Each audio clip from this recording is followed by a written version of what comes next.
Hey folks, Evil DM here, and I'm back for another episode of INE. This is episode 5. No, we're going to say this is this is episode 5 actually. Well, so hopefully you're enjoying the rest of the other videos. We did character creation, going over the basics of how it works from a fighter point of view. We went over magic user and their spells and how those work. We went over thief skills and how those work. We went over paladins and how those characters work and give you some advice along the way. Got a couple questions from various people along the way. I see this all the time on Twitter, where I'm at the Evil DM on Twitter, and you can also find me on Mayway or Miwi, however you want to pronounce it, in the OSR group there, which is a wonderful group. You should join it if you're not part of it. Also, you can find me on G Plus and the various OSR groups that they have there as well. First things first, we're going to talk about this week looking to start DMing. Now, I know a lot of people are probably like, oh, I know how to DM, so then I guess this video really isn't for you then, but hey, you never know. Stick around, maybe you'll jot down an idea. Maybe you'll get something out of it, who knows, but point is that these videos are for people who just want to sit back, relax, and talk about classic Advanced Dungeons & Dragons, OSR, things like that. So first things first, when you really want to get into DMing, you have to ask yourself a whole bunch of questions before you get into things. And one of the number one questions that a lot of people I have to ask them, are you comfortable having all eyes on you in your group? You know, sometimes you're with your friends and maybe you're a little shy, but you really want to DM. So do you like having those eyes on you? Because when you're the DM, you got what, 4, 5, 3, 2, 7, 17 extreme, but I've had that many people with their eyes on you, screaming, shouting, saying they want to do things. Are you ready for that? Some people are not ready to take on that many things. So how many people do you feel comfortable with when you run a game? I mean, you've been with your group of your friends, you've been with some strangers too. How many people can you take at once, listen to, absorb the ideas, and chat back with? If you have a large group, a lot of chaos can ensue if you're an inexperienced DM. If you get a small group and you don't have like A-type personalities in the group and everyone's kind of like the B tag-along people, then you really will have a very dull adventure. And not bashing people that are B types, but you have to have the A's and the B's and the C's type personalities in there as a good mix to get a good role-playing group, or a good gaming group, I should say. 8 type personalities will move things along. They will, hog the spotlight. They will role-play. They will run around. They will scream. But they'll get the other players in the mood that aren't A-ish type personalities. And maybe they'll hog the spotlight a little too much, and that's your job as a DM, to look over at those other players who want to say things edgewise and be like, hold on. Steve? Brenda? Cindy? You know, what do you want to do? Next, you want to decide, well, what game do you really want to play? What type of game? We're playing Advanced Dungeons & Dragons First Edition here. We're going to call it that easily. So you've never really DM'd. Maybe you played in a couple games. Maybe you've, watched your brother, watched a cousin, watched a friend play. Next best thing you're going to do, go find an actual play podcast. There's not that many Advanced Dungeons & Dragons First Edition podcasts out there. There's a couple. I did a couple, The Book of Sorrows, and I think I did another one. I don't remember if I put it up or not. But there's a whole bunch of things on YouTube. I know Uncle Matt's Studio, I believe, has some older game edition rules. Maybe it's not first edition, but it's something you can listen to. There's a bunch of Nerdarchy, I think, has one as well. There's a bunch of YouTube channels that you can go in there, and you want to listen. You're not listening this time for the story. You're listening more so for how the game flows and the mechanics. You want to get a good feel of how things do, and you want to go online. You want to ask questions. Don't be afraid to ask questions. Most of, I would say 99% of the OSR community is very helpful to new people. Very helpful to older people, too, that just want to ask questions. People like to answer questions. Now, you have to sometimes take it with a grain of salt, because with the older edition, we are, most of us are more brusque, to the point. We don't beat around the bush, and we'll say it like it is. I mean, there are some people that do not do that, and there's some that really do that. So you have to kind of take a step back, remember it's the internet, and just move forward with the information you get and work with what you have. Next, you want to decide, all right, you've now decided, you want to be the DM. You have 5 friends that want to play. You're the DM again. So you found a bunch of actual play podcasts, a bunch of advice channels. You've been reading up on the rules. All right, so how long do you want to play for your first DMing experience? How long do you want to play for each time? These are things you have to actually think about. Because DMing, let's step back. While playing is a fun experience, and you can do that for hours and hours and hours and hours, DMing, on the other hand, sometimes some people can't do that. Sometimes 2, 3, 4 hours, you're burnt out as a DM after that, and you're just like, oh. Because remember, not only are you playing yourself, the dungeon master, you're also playing the tavern keeper, you're playing the big bad NPC, you're playing the town guard, you're playing the orcs, you're playing the kobolds, you're playing everything that's in the background, in the foreground, and in their faces. Making decisions based off of what they're telling you and trying to adjudicate the rules without, being yelled at and called unfair. Sometimes it happens. So I suggest anywhere from 3 to 4 hours for your first session, and then work from there. Build up a tolerance to DMing. And if you enjoy it, you continue along and you add hours or you take off hours. When I like to run games, I like to run them in 4-hour blocks, and then we take breaks, and we decide from there, oh yeah, let's keep playing, or no, I'm really beat today, guys. Or I've run for 6 hours, and then afterwards I'm like ready to go to bed. So sometimes it just really depends, because sometimes it's a draining session. You're role playing, maybe you're really getting into it. You're trying to make it so fun for the group, and you can tell them by the way they're acting and reacting to you, and then that can drain you. So you have to be, wary of these things like that.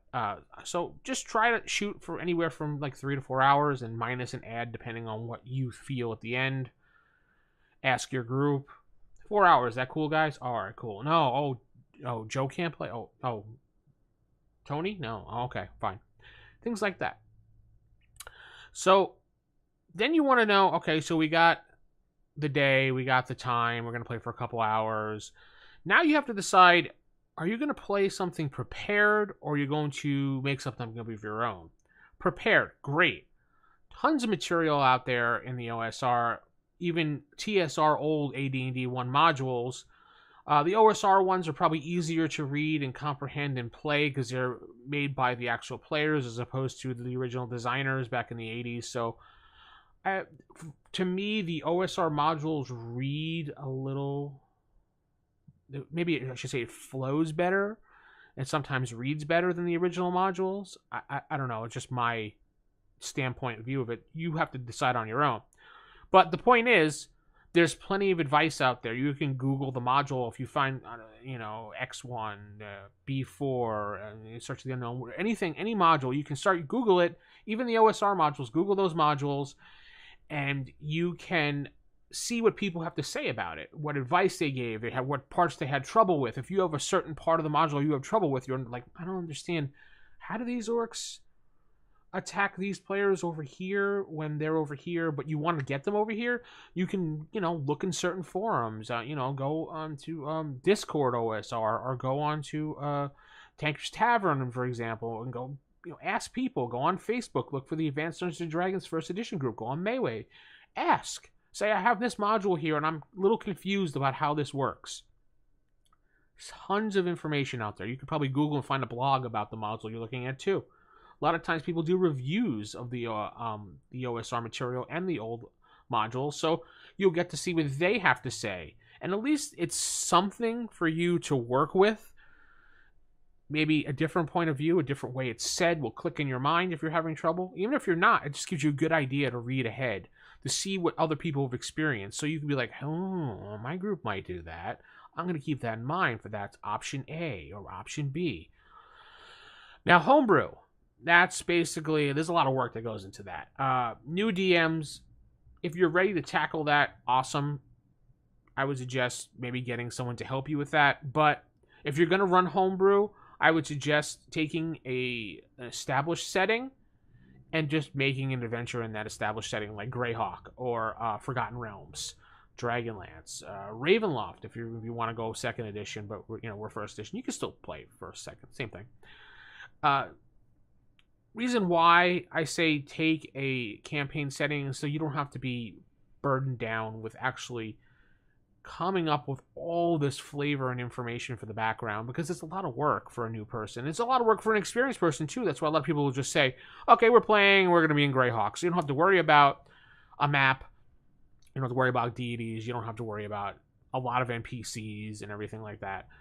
So you just have to focus on the adventure at hand for that week, or the arc that's happening that week for your campaign.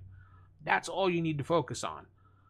Others in the community I've seen write binders full of information, and I'm like, whoa, that is amazing, because I cannot do that myself. I can write up a campaign world, but it's always missing something here or there, because I'm not into campaign building a world like that. And people that can do that, I really am jealous of them, because they could sit down and bang out an entire world in maybe a couple months, but they can bang it out with details, and it's beautiful, and they add their own artwork that they find places, and it's just like, whoa. So it's really up to you how far you want to get into that. If you really want to get into it, awesome. My suggestion for that, look at established campaign worlds, campaign guide books from other editions.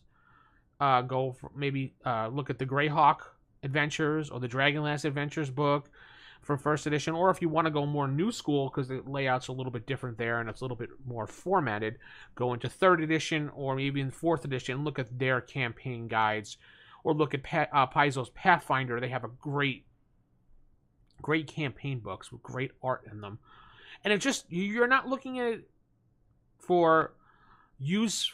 You're not looking at it to use it. You're looking at it as kind of like a template. You're looking at how they lay it out, what sections are there, and maybe that'll give you a good idea how to build your world. And we can get into that a little bit later in another video, building your campaign world, and we'll go over that. After you're doing all that, you have your adventure down, you're homebrewing it, let's just say, or maybe you are doing a prepared thing. I don't know. You have to decide exactly what style of DM you want to be in your DMing career. There's a couple different styles, and I'm only going to mention 3 of them because those are the most common 3. There is the prepared to the max guy, thinks of every possible situation, thinks of every different angle, prepares everything, writes out notes, has all the monsters written up, ready to go, knows exactly where he's going to push you guys, and has everything set up for that. Perfect. There is the on-the-fly guy. Me. I am an ad-lib DM. I bounce ideas off of players and let them react. I'm a reactionary DM that reacts back to the players, that players react back to me. Weirdly worded, yeah, I know, but that's how I work. I feed off of what they do. I present, one of my former players in the past, I haven't seen him in a while too, his name is Jeff. He used to say, you don't make us do anything. You present us options in the game and let us do what we want, and then you react based off of that, giving us more options to move along, and that's how we stay entertained. That's the style that I do. I don't like to force or railroad anybody in my games. If they don't want to go somewhere, they won't go there. Sucks if you prepared that. That's why a lot of times I will do on the fly. And then the third point is the bullet point DM, I call, where he'll jot down 4, 5, 6 ideas that he wants to be done and a bunch of monsters ready to go. And he'll be like, all right, we'll throw this one out and see if they do it. No, they don't. All right, so we got this one prepared. That's another style of DMing. So you got to decide how you want to play your DMing career, and you try all of them, because you don't know which one's going to work and which one's going to be the best for you. Because I know a DM that recently just started DMing in the last 2 years, and she was a prepared to the max girl, and she did great at that. But then when she went to on the fly and tried to mimic more of my style, she kind of flopped.